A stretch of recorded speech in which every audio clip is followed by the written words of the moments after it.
My father-in-law loves this pie so much that he polished off 3 of them almost completely by himself in one visit. Seriously. Whipped topping, dark cherry filling, a layer of sweet chocolatey cream cheese, and a buttery, flaky crust. Now, you can simply bake a ready-made crust, or you can make your own by rolling out the dough. Transfer it to a standard size pie plate. Trim the extra dough and then tuck and bend in all sorts of silly ways to make it look as pretty and polished as possible.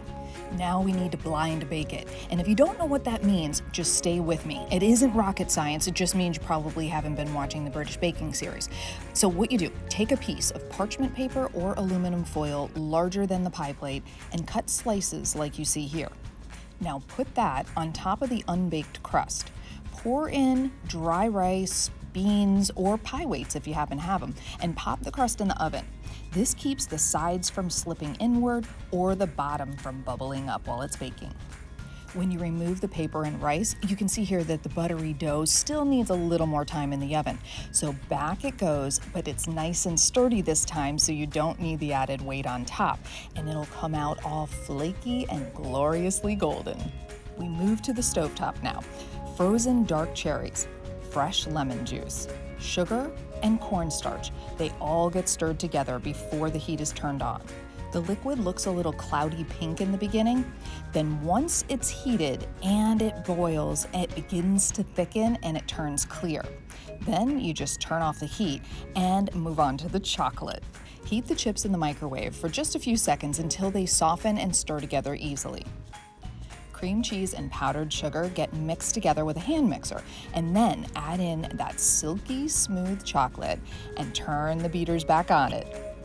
Spread the chocolate mixture across the bottom and sides of the baked and cooled pie crust.